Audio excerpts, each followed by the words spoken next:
The biggest problems with growing Monstera Deliciosa are stem rot, petiole rot, root rot, and yellow age of the leaves, right?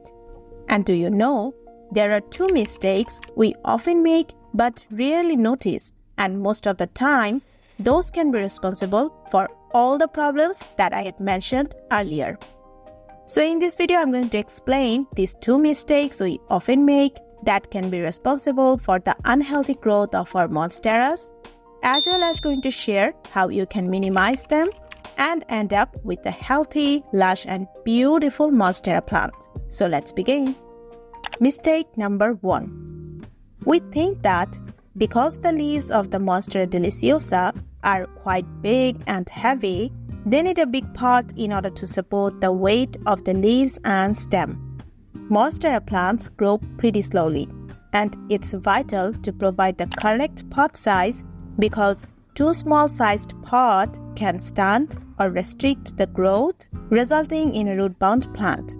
On the other hand, bigger-sized pots won't provide enough support and can increase the risk of a waterlogged or soggy situation, which can result in root rot, stem rot, and leaf yellowing issues. So choose a pot for Monstera that is approximately 2 inches larger than the current root ball. For example, for this size of root ball, if I plant it in this pot, it will be bigger than the size of the root ball.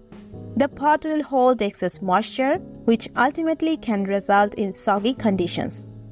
On the other hand, if I plant it in this pot, it will be small to fit the root ball and will restrict the growth of the plant roots. So choosing a pot that will fit the root ball properly without leaving extra spaces or stuck the roots.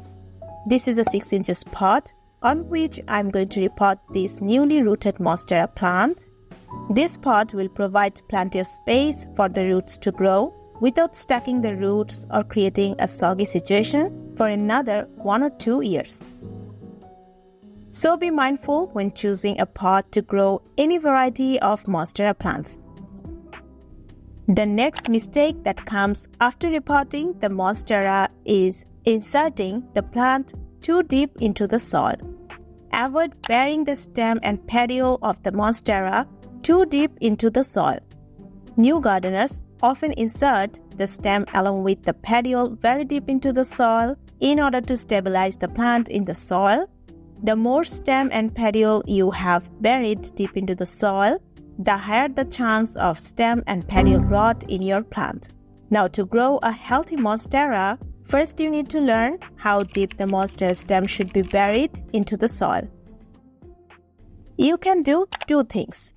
Whether you only can bury the roots into the soil and can add a vertical support to stabilize the plant, as I have done for this plant, or you can shallowly bury the base of the plant into the soil like this plant. But avoid burying the petiole into the soil. In the variegated Monstera varieties, in most cases, they show stem rot and root rot if buried too deep into the soil. So if you can minimize these two mistakes, you can also reduce the risk of the possible problems. Now, we grow Monstera Deliciosa for their big, broad leaves and fenestration, and I have shared how exactly the experts turn their plant larger and healthier with lots of fenestration. Check the video that is displayed on the screen and see you in the next video. Take care.